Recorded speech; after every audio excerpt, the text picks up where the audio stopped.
The discovery of an ancient tomb is always an archaeological sensation. No wonder, since these resting places can help us solve many historical mysteries. Just think of the sensational discovery of the tomb of Tutankhamun in Egypt. Subsequent DNA analysis showed not only that the child king suffered from a severe bone disease and physical deformities, but also that his parents were apparently siblings. We know of no contemporary records that report these circumstances, and if we had not found the pharaoh's tomb, this knowledge would probably have remained hidden in the shadows of the past forever.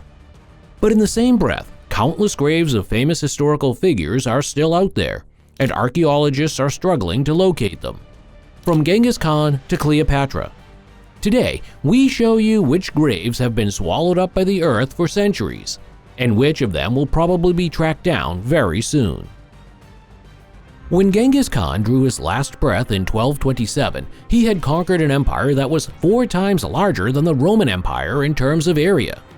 His successors would go on to double its size, making the Mongol Empire the second largest the world has ever seen after the British Empire. In view of this, it seems all the more confusing that the tomb of the infamous ruler has been considered lost since time immemorial. But that's not all. In fact, we don't even know exactly how Genghis Khan died at all. The only thing that is certain is that in August 1227, the Khagan was on a campaign against the Tangats in the east of present-day Inner Mongolia. It is said that the dreaded ruler fell from his startled horse and died of his serious injuries shortly afterwards. At the same time, however, there is also the story of a Tangut princess who wanted to make herself Genghis Khan's own. But when she was ordered to his bed, she promptly grabbed a knife and cut off the, well, crown jewels of her people's tormentor. Other historians, however, consider it more likely that Genghis Khan died of the plague. But regardless of what really led to the death of the founder of the Mongol Empire, there is no question that the discovery of his tomb would shed significantly more light on the historical darkness. But unfortunately, that's exactly the crux of the matter. The subjects of Genghis Khan are said to have done everything to ensure that the tomb of their ruler is never found. And by that, we mean absolutely everything. After the construction of the underground resting place was completed, countless warriors are said to have ridden over the site to make it unrecognizable. Subsequently, all the workers and most of the mourners were killed, and ultimately their executioners as well. The horsemen were also said to have been executed immediately upon their return so that they could not reveal to anyone where Genghis Khan was buried. And as we know today, this extremely bloody form of secrecy actually achieved the desired result. Although many researchers assume that the merciless conqueror was buried somewhere on Mount Burchen-Chaldon, no one can say with absolute certainty where Genghis Khan is really buried. Is the discovery of Cleopatra's tomb imminent?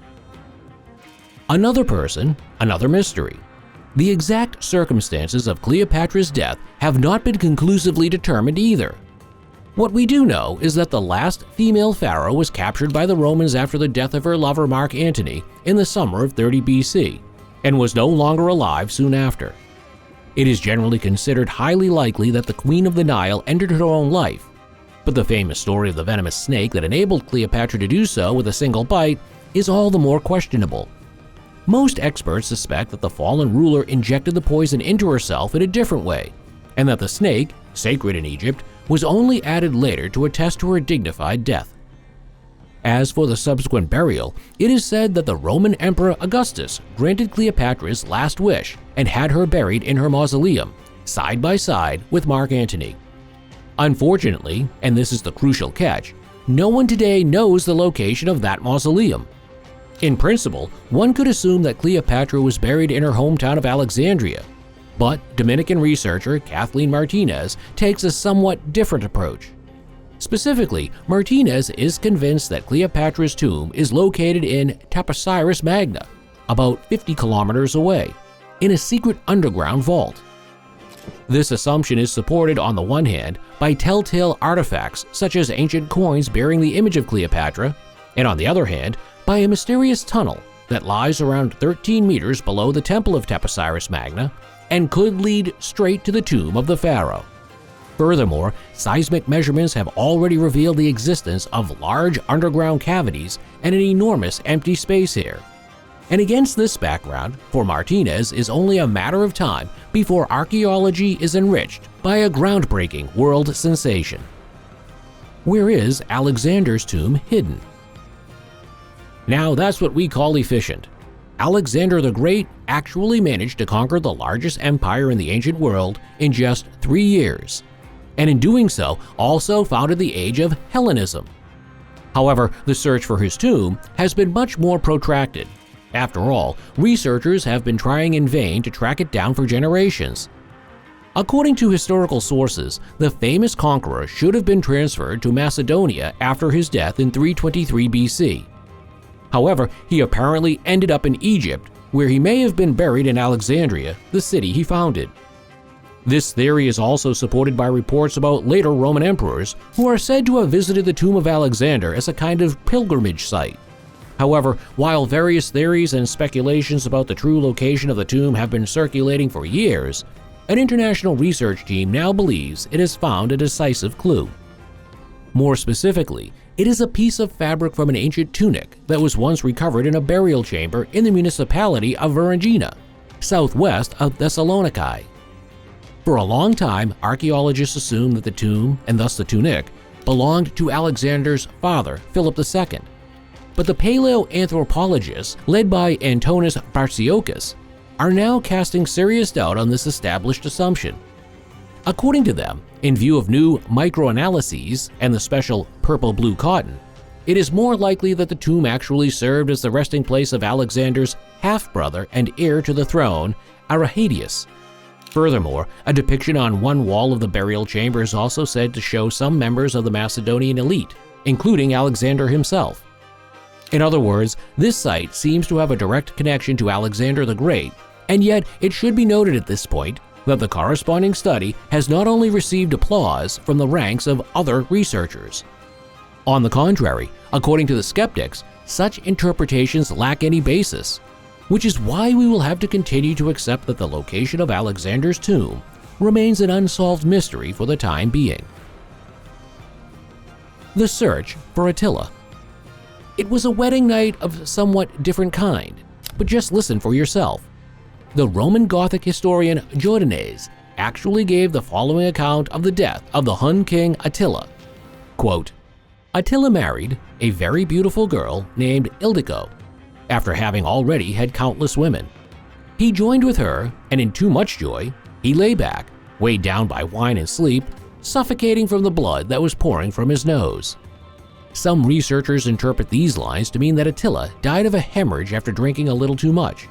However, other records state that it was Attila's young bride herself who ultimately killed the Hun ruler. But if we are to believe the Roman historian Johann Malalas, it was the military leader Flavius Aetius who ordered the assassination of his rival. But what have the Huns themselves left us about the death of their ruler? Well, unfortunately, none at all.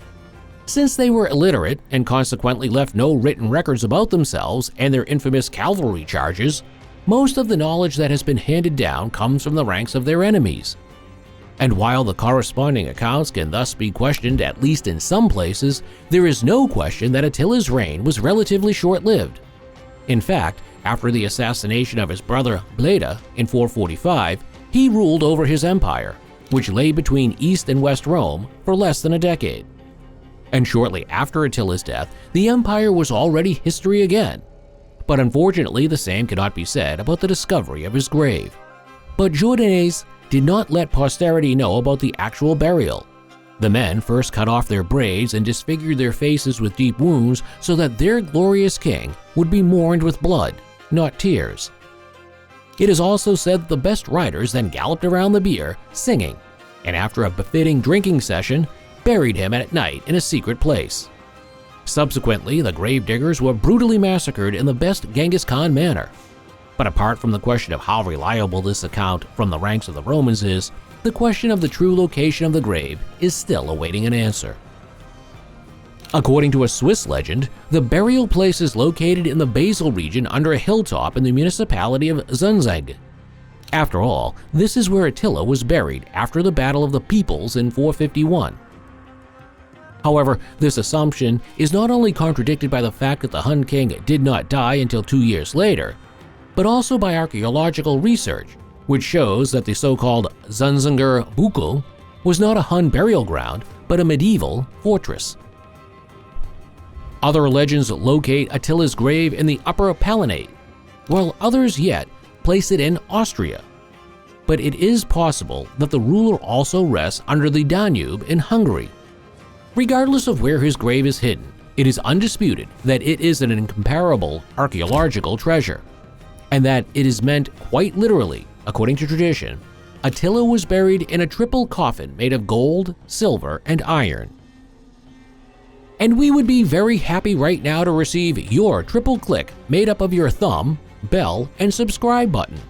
So please become part of our community now so you never miss a new video from us again.